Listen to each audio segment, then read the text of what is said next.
Good morning, everybody. Several years ago, I went through a really difficult time in my life. I was ill. I was depressed. I was full of anxiety. And quite honestly, I thought my life was over. And, perspective is everything. And I made it. God brought me through that time. And I wanted to read to you a couple verses that really helped me. Psalm 84 verses 5 and 6 says, "Blessed are those whose strength is in you, who have set their hearts on pilgrimage. As they pass through the valley of Baca, they make it a place of springs. The autumn rains also cover it with pools. They go from strength to strength till each appears before God in Zion."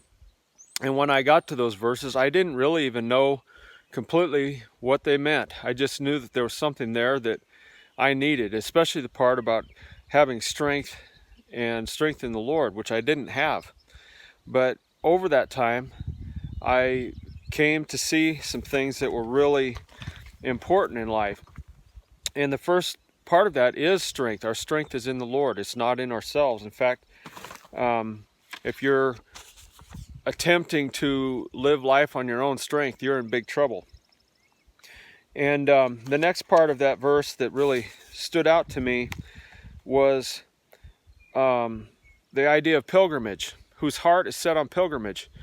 And pilgrimage really is, in this particular way of speaking, is journeying towards God, anticipating life change. And I think that's the key. We're waiting on the Lord for our strength. Isaiah tells us that we need to do that. Isaiah 40:31, to wait on the Lord and He'll renew your strength. And then we journey toward God in anticipation that He is going to bring change in our life, and good change. The other thing that really stood out was the Valley of Baca. I had no idea what that meant, but really the word Baca means tears. So another way of saying this is the Valley of Tears. And I thought of the Valley of the Shadow of Death. And a lot of times we go through those situations in those valleys. And I came to the realization, which is worse? Being broke down on the side of the road, is that the worst thing that can happen in our life? And the answer actually is no.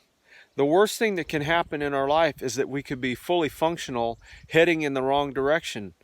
And I just want to encourage you that if you're going through a difficult time with this whole pandemic thing, and maybe financial loss and the cattle market crisis and supply chain issues, you feel like you're broke down on the side of the road, that's better than heading in the wrong direction, fully functional. So I just want to encourage you with that. And from that moment of brokenness and that place that we're broke down on the side of the road, that's when our pilgrimage can begin. And we can set our eyes on the Lord, and we can wait on Him for His strength, and we can begin that pilgrimage, that journey toward Him. And in that process, the Scripture says that we can move from strength to strength. Rather than from weakness to weakness, we can move from strength to strength. And it's a winning attitude that we can have in those moments where we're in the valley of the shadow of death, or we're in the valley of Baca, the valley of tears. That if we look to God, we can move from strength to strength. And that's what I want my life to be. I don't want to be the kind of person that moves from weakness to weakness. Who wants that? Definitely not me. So it's a similar attitude to Paul saying to live as Christ and to die as gain. Nothing that came his way could upset him in his testimony for the Lord. So I want to encourage you with that. If you feel like you're broke down on the side of the road, turn your sights on Jesus and begin that pilgrimage and that journey towards God in anticipation that He's going to change your life, and wait for His strength.